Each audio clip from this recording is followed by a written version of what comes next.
You're fired. Trump's VA terminates 500, suspends 200 for misconduct.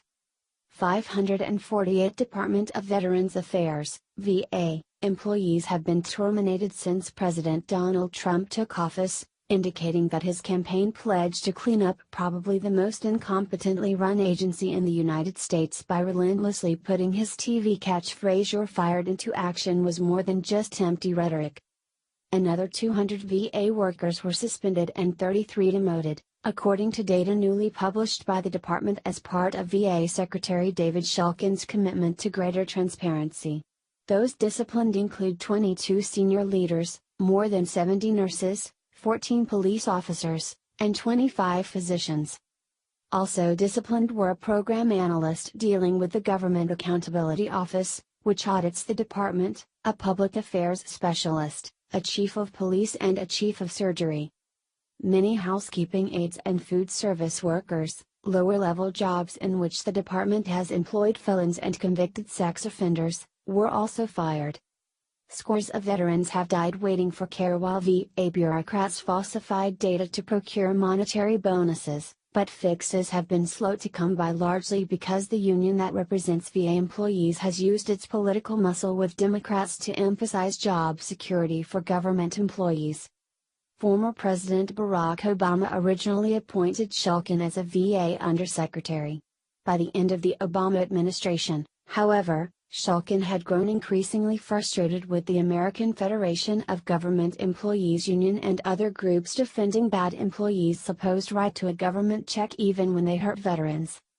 Just last week we were forced to take back an employee after they were convicted no more than 3 times for DWI and had served a 60-day jail sentence. Our accountability processes are clearly broken, Shulkin said at the White House.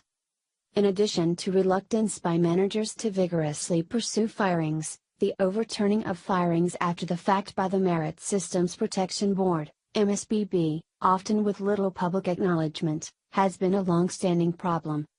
Shulkin asked for new legislation that reduces the role of MSPB, especially when firing senior leaders.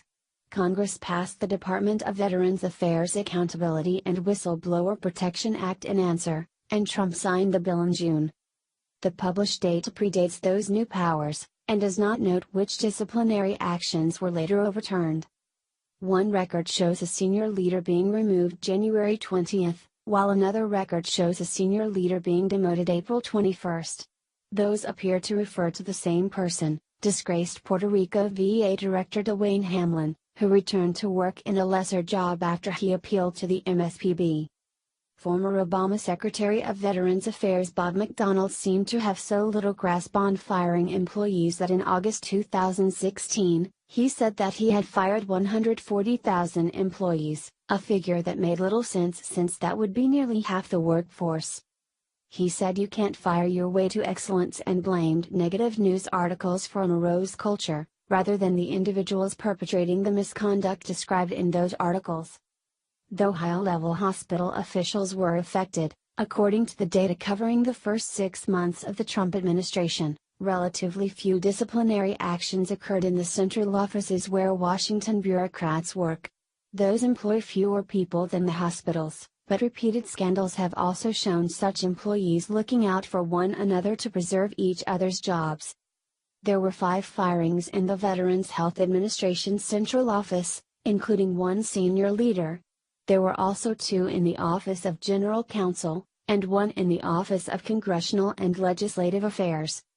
The data does not include employees' names, and does not show which employees were on new employee probationary status.